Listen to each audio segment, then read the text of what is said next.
Okay, so anyways, my name Rashid Sulaiman. Saya seorang alternative therapist. Saya bantu orang more to physical dengan spiritual jugalah. Saya buat ruqyah syariah.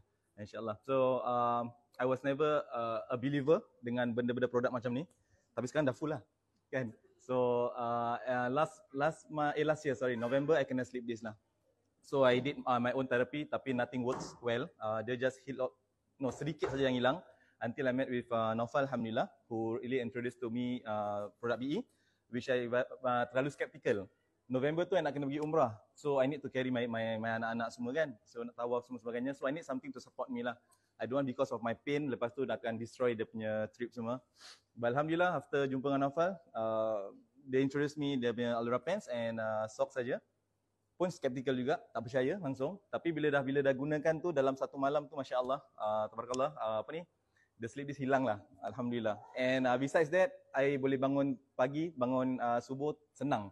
Kalau dulu kan selalu nak kena drag kan, rasa macam lembik gitu kan. Tapi this time around bila dengar alarm clock, terus off, terus go. Angkat wudu and I can duduk kat sembahyang tu by almost like 2 hours without having semut-semut, tak cramp, tak apa. Tapi then again, I tak ambil all this into notice lah. I tak percaya. Okay, so I just degil saja. So that day itself, I was very busy. From 10 AM running the clinic, then after Maghrib, I go to rumah orang untuk buat ruqyah, and ruqyah biasanya akan take some time, and that day itself until 1 or 2 AM. So lepas tu balik rumah pula, anak-anak belum tidur lagi, so I nak kena layan lagi. But after the end of the day tu, I just realised macam where did I get all this energy tau? Macam apa ni? Oh, maybe just another day yang Allah tu nak berikan kita energy yang lebih sedikit. So Alhamdulillah.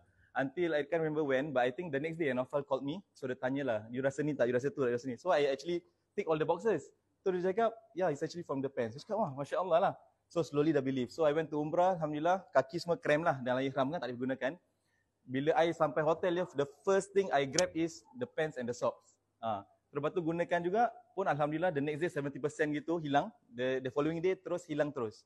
You know, for cramps, you know, selalu kan akan makan masa dalam few days, you know. During my NS time semua kan few days baru dia hilang. But this time around is very fast. Okay, so lepas tu, because of that, I start to believe, and dekat my clinic, I hari-hari jumpa orang yang sakit-sakit.